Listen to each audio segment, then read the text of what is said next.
दोस्तों, आप ऐसे स्टॉक्स ढूंढना चाहते हो जिन्हें आप लॉन्ग टर्म तक खरीद के रख सकते हो और आपके लिए मल्टी बैगर साबित हो सकते हैं। ऐसे कौन कौन से फिल्टर्स है जो लगा करके हम स्टॉक्स निकाल सकते हैं, क्योंकि मार्केट में हजारों स्टॉक्स है, तो उनमें से हम कैसे ये आइडेंटिफाई कर सकते हैं कि जिसकी मदद से हम अच्छा स्टॉक्स निकाल सके लॉन्ग टर्म तक के लिए। तो आज की इस वीडियो में हम यही बताएंगे कि ऐसे कौन से फिल्टर है जिन्हें आप लगाकर वो स्टॉक्स निकाल सकते हो। आपके सामने वही स्टॉक्स आएंगे जिन्हें आप लॉन्ग टर्म तक इन्वेस्ट कर सकते हो। दोस्तों, जो फिल्टर्स हम लगाएंगे उनके बारे में मैं आपको थोड़ा सा एक्सप्लेन कर देता हूं। पहला तो यहाँ पर जो हिस्टोरिकल रेवेन्यू ग्रोथ होती है 5 साल तक, उस कंपनी ने कैसे अपने रेवेन्यू ग्रोथ करी, कितने परसेंट से वो रेवेन्यू ग्रोथ करता गया, ठीक है। सेकंड है यहाँ पर अल्फा। अल्फा क्या होता है? जैसे इंडेक्स फंड 5% से ऊपर गया और आपने जो स्टॉक्स निकाला वो 10% से ऊपर गया, तो यहाँ पर डिफरेंस कितना हुआ? 5% का। तो 5 का उसका अल्फा है, तो 5% से उसने इंडेक्स को बीट किया। जहां पर मार्केट 5% से ऊपर गया तो वो स्टॉक 10% से ऊपर गया, तो इससे ये आइडेंटिफाई हो जाता है कि वो स्टॉक्स परफॉर्म तो अच्छा कर रहा है, मार्केट को भी बीट कर रहा है। लेकिन यहां पर हम ये अल्फा ही देख लेते हैं, तो उसके अलावा जो तीसरा मेजर फैक्टर होता है बीटा, वो हम देख नहीं पाते हैं। बीटा बेसिकली क्या होता है? वो दर्शाता है यहाँ पर वोलेटिलिटी को, उस स्टॉक की वोलेटिलिटी कितनी है, यानी कि उसके अंदर रिस्क कितना है। अगर किसी का बीटा है 1 का, तो यानी कि फॉर एग्जांपल इसका मतलब हुआ कि इंडेक्स 5% से नीचे गया और उसका भी बीटा है यहाँ पर 1 का, तो उसका मतलब क्या हुआ कि वो स्टॉक भी 5% से नीचे जाएगा अगर मार्केट 5% नीचे जाता है। तो अगर उसका बीटा ज़्यादा होता है, बीटा मान लेते हैं यहाँ पर 2 का होता है या फिर 1.5 का होता है, तो उसका मतलब हुआ कि 1.5 से वो नीचे जाएगा। 2 का हुआ तो अगर मार्केट 5% नीचे गया तो वो स्टॉक 10% नीचे जाएगा। तो आपको ये देखना है कि बीटा कम से कम हो, जिसका अगर 0.5 है या फिर 1 के नीचे है तो वो स्टॉक काफ़ी अच्छे हैं। तो दोस्तों, आप चलते हैं हमारी कंप्यूटर स्क्रीन पर, जहां पर आप प्रैक्टिकल एग्जांपल देख सकते हो कैसे आपको फिल्टर लगाना है, क्या क्या करना है। तो दोस्तों, आपको सबसे पहले एक वेबसाइट पर आ जाना है जिसका नाम है टिकरटैप। इसका लिंक हमने डिस्क्रिप्शन में दे रखा है। इसी पे अगर आप यहाँ पर क्लिक करोगे तो आपको इसका एक प्रोडक्ट मिलेगा, स्टॉक स्क्रीनर। तो आप इस पे आओगे तो ये बहुत अच्छा प्रोडक्ट है इनका, जहाँ पर सारे स्टॉक्स आ चुके हैं। 4447 से स्टॉक्स है, मतलब टोटल यहाँ पर जो इसमें दिखाए गए हैं, जहाँ पर आपको नाम दिख रहा है, सेक्टर दिख रहा है, मार्केट कैप दिख रहा है कि मार्केट कैप इसका कितना है। मार्केट कैप को भी फिल्टर कर सकते हो, इसका सबसे ज़्यादा है तो रिलायंस इंडस्ट्री का सबसे ज़्यादा है। क्लोज प्री मतलब प्राइस, जो लास्ट प्राइस कितना क्लोज हुआ था वो सबसे ज़्यादा किसका है, तो यहाँ पर हो MRF ही होगा बिल्कुल। और पी रेशो के हिसाब से भी आप कर सकते हो। बेसिकली हमें अब क्या करना है, हमें जो फिल्टर्स लगाने हैं वो कैसे लगाने हैं।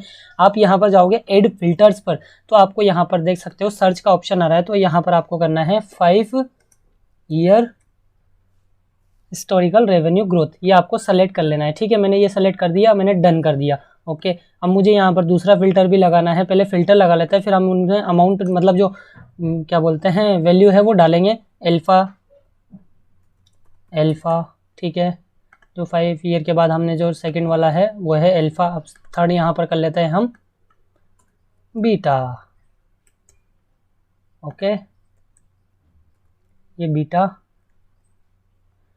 बीटा दिखाता है यहाँ पर, जो हमने दिखाया था वोलेटिलिटी को, यहाँ पर भी लिखा हुआ है।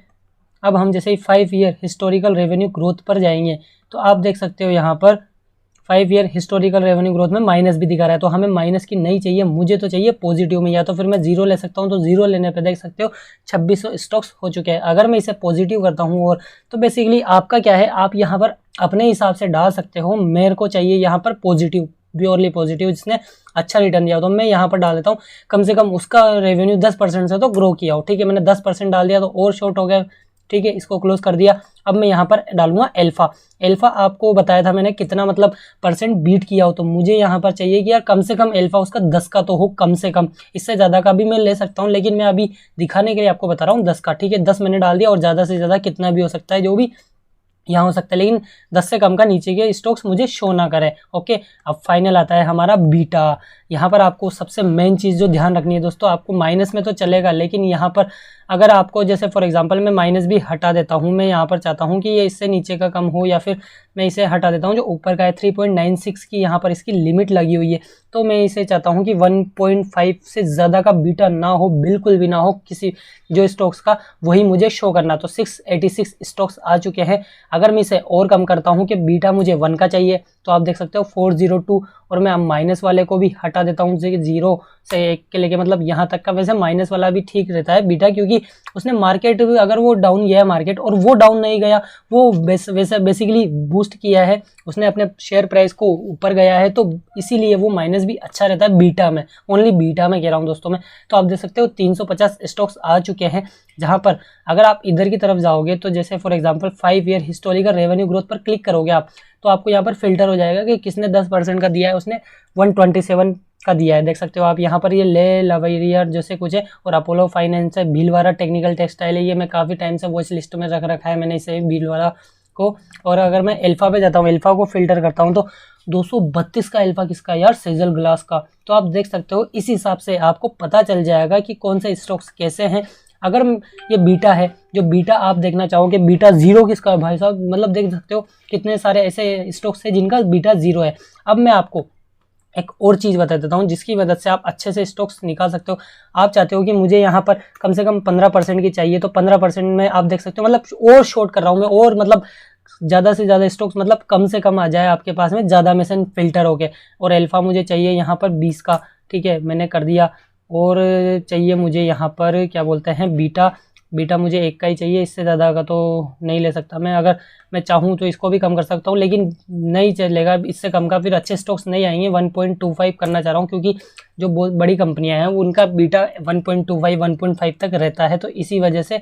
और आप चाहते हो कि यहाँ पर जो मैं चाहता हूँ कि लार्ज कैप कंपनियां ही शो हो मुझे, केवल और केवल लार्ज कैप जो बड़ी कंपनियां हैं, तो मैं लार्ज कैप पे क्लिक करूँगा तो केवल 7 स्टॉक आप देख सकते हो। ये फिल्टर्स लगाने के बाद यहाँ पर 7 स्टॉक्स आ चुके हैं। अगर मैं इसे यहाँ पर 5 ईयर हिस्टोरिकल रेवेन्यू ग्रोथ को 10 कर देता हूँ, तो आप देख सकते हो 10 स्टॉक, मतलब 10 ऐसी कंपनियां हैं जिन्होंने 5 साल में 10% का दिया है, और अल्फा उनका 20 का था। तो मैं इसको भी अगर 15% करता हूँ, तो आपको मतलब दिखाने के लिए कर रहा हूँ दोस्तों। वैसे मेरा कोई ये नहीं है कि मैं बार बार वैल्यू चेंज कर रहा हूँ, तो बेसिकली आप अपने हिसाब से देख सकते हो कि आपको किस तरह से, आपको अल्फा बीटा और 5 ईयर हिस्टोरिकल रेवेन्यू ग्रोथ का डेटा किस हिसाब से डालना है। तो देख सकते हो एवेन्यू सुपरमार्ट यानी कि डी मार्ट का, डीवी लैब्स का है, एल&टी का है, यहाँ पर टीट्स वो टाटा कंज्यूमर प्रोडक्ट का है, जिनको मतलब ये ऐसे स्टॉक्स है इनमें से जिनको तो मैं काफ़ी टाइम से वॉच लिस्ट में रख रखा है, फिर भी मैंने आपको बता दिया।